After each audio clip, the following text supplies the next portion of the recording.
A huge night that has Devil fans fired up, led by Jesper Bratt and Cody Glass, the latest addition to this roster. And somehow, someway, a cookie makes its way into the discussion. I'm your host, Ryan the Gosiker, here on Devils Digest. We're here to break down the New Jersey Devils' 5-3 win over the Columbus Blue Jackets at home. But first, we're going to break it all down multi-level here. But first, I want you to be one of the first subscribers here on Devils Digest. So go ahead, hit that subscribe button, and we'll get right into the show. Now, the Devils came into the night needing a 2-point win, whether that came via overtime, regulation, all that in between. But they needed to beat the Columbus Blue Jackets, and the best result would be beating them in regulation. They did that 5-3 at home in front of a packed house that was just waiting for this Devil team to show us some life. Now, you're going to ask, how important is a Tuesday against Columbus? Well, back in September, when they made the season ticket prices, not very high on the list. I believe it was a either D or F level type game, as cheap as you can go. But you can see here by this graphic, I know it's a little bit hard to read, but this game was monumental. The Devils, with their win, now jump to a roughly 92% chance to make the postseason, and Columbus drops to about 25%. That is a monster swing. Columbus was expected to go up near 42% with a win. So you're talking about a monumental swing here for the New Jersey Devils, and they were able to pull it out. And I was there. You could see the jersey still on. I got my Goose jersey on. Okay, usually one of the ones yelling, "Shoot the puck." So if you ever need a chance to know where I'm at, just find me that way. But the Devils played what was just a crazy game that I don't think fans have seen them play in a long, long time. And they came out and they smacked Columbus 3-0 in the first period. There was a lot of buzz going in the arena. There was a lot of extracurricular activities going on, which we'll get to later in this video. I promise you we will not skip over some of the massive events that happened in the first period.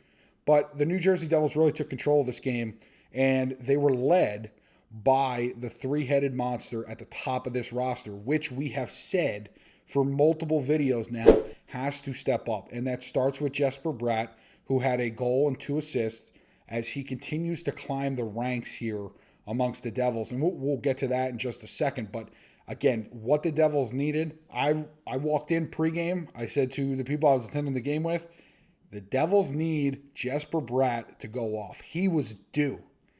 And boy, did he ever go off. Goal and 2 assists, as we mentioned. But you're talking about a guy like Nico Hischier, who also scored in this game. Huge to see the captain get the first goal on the board. We'll talk about the importance of that later in the show as well. Specifically why it's important. But Nico Hischier getting the team on track. And Timo Meier, a guy who we've needed to get going. And I don't know. March Meier is here, ladies and gentlemen. Let's check out his goal from tonight's game. Timo obviously coming down with just a wicked wrister, and you could see he's excited. March Timo is the best Timo for this team. The Devils have absolutely needed him, and that three-headed monster at the top, right? When your top guy goes down, it's those guys, your leaders, right? Nico's the captain of this team. Jesper's an assistant. Timo is a guy who, whether he likes it or not, he's making a good chunk of change. He needs to be up there as well. So Timo Meier, all of those guys scoring a goal tonight was just absolutely massive for this team. The Devils also get a goal out of Paul Cotter, who is somebody that they've needed to get going as well. You could see it. I believe that's a career high in goals for the year. He also scored one after taking a relatively dumb penalty, which he has been known to do this year. Cotter was able to come out of the box and made a sick move on Elvis Merzlikins.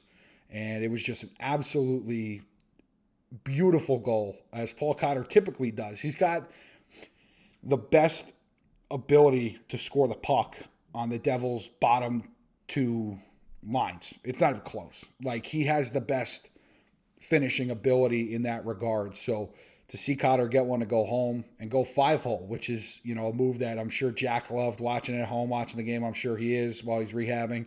And Jesper Bratt, too, who loves that kind of move. A lot of Devils love that move on the breakaway. Nobody's really been able to do it, yet the Devils were able to do it tonight, and Paul Cotter specifically was able to do it. So massive win for the Devils. First time they've had back-to-back wins since January 22nd and January 25th.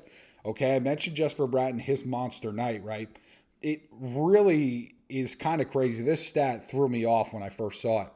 Bratt's the only player in the National Hockey League, not on the New Jersey Devils, not in the Metro Division, not in the Eastern Conference. He's the only player in the NHL with 70-plus points and 70-plus hits for a guy who has had his size made fun of before in the past.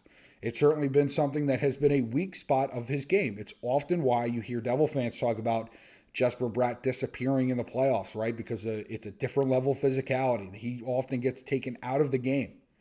Well, it seems like he's starting to strengthen up a little bit. And he's starting to play, much, much better and much more physical. We saw that earlier in the year against Chicago.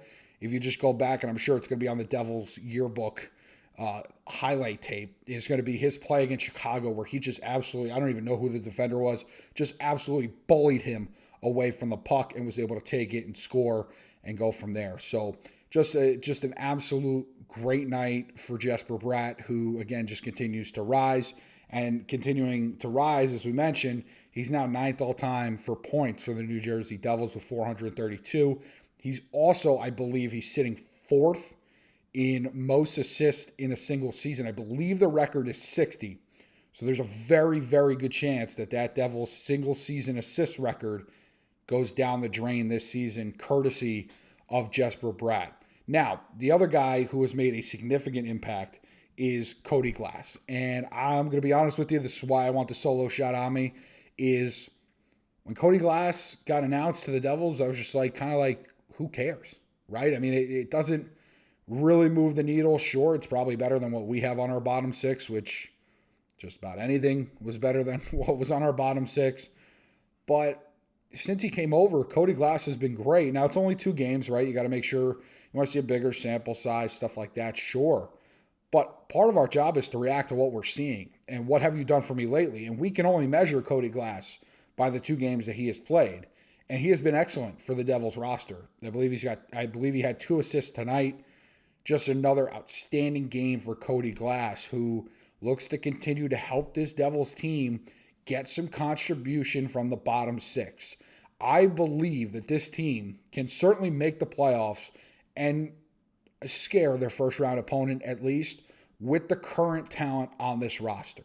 Because their top guys, Nico, Hischier, Jesper, Bratt, Timo, Meier, when they're going, they just need something from the bottom 6. We're not asking for them to play like a line 1.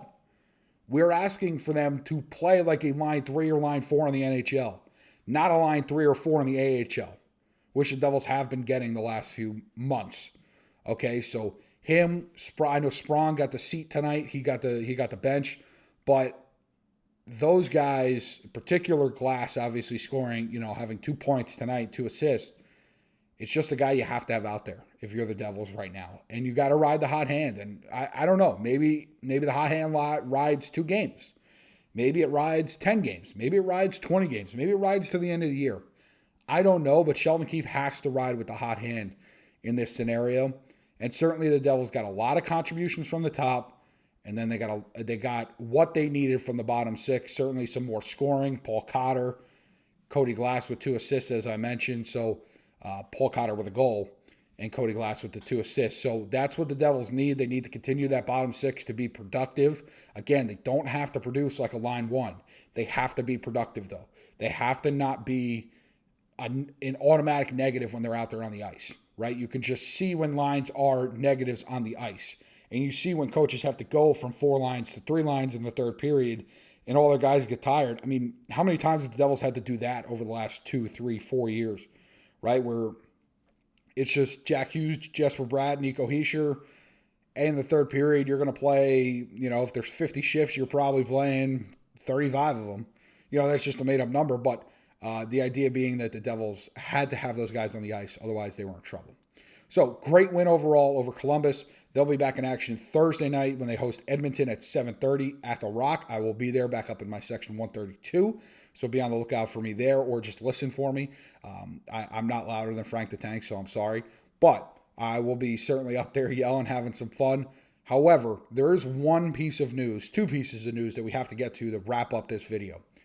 Well, ladies and gentlemen, I am proud to announce that the streak is over. Mrs. Fields has won. Now, going into the game against Columbus, she was 0 for 29 on the year. And it takes me back to an old expression, a broken clock is right twice a day. Okay? At some point, Mrs. Fields had to win. And she did. And it was a great moment. And the crowd erupted. It felt like a goal was scored. The place was going bananas over this cookie. And it was great. Devils were up 2-0 at the time. And Mrs. Fields just absolutely lit the place on fire. She blew the roof off of it. It was a fantastic moment at Prudential Center. So that is the cookie race win being potentially one of the top moments of the night if the Devils, obviously didn't go out there and score 5 goals and beat Columbus in a very impressive fashion. But the other part of big news was that the Devils announced a sponsorship with Chick-fil-A that if the Devils score first, you get a free chicken sandwich in your Chick-fil-A app the following day. Now, the Devils did happen to score this goal, and Nico Hischier, the captain, was responsible for that goal. So I would like to thank you, Nico Hischier, for my free Chick-fil-A sandwich, which I will be redeeming tomorrow in the Chick-fil-A app. So those two big pieces of information really encapsulated the night and really put a cherry on top of what was an outstanding evening at Prudential Center. So, man, Devils hockey, getting down to it, postseason coming up in a month and a half. I just cannot wait for the ride. No matter what the Devils do from here, if this was a flash in the pan, who knows? You don't know. I don't know. We're going to find out on the ice. It's a beautiful thing. So leave us a comment here on the video. What do you think? What do you think of the Devils' new lines so far? Who would you move in? Who would you move out? Let us know what you think. Why not? Drop us a comment in the comment section. Man, I can't wait to keep bringing you Devils content. I'm Ryan the Goose Gosiker, your host, here on Devils Digest, having some fun. Just doing some post-game talk about the Columbus Blue Jackets and their loss to the New Jersey Devils. 5-3 at Prudential Center. Mrs. Fields gets her inaugural win of the season in the 30th home game of the year, and free Chick-fil-A sandwiches on Wednesday. Hope everybody has a great day and a great night. We'll see you next time on Devils Digest.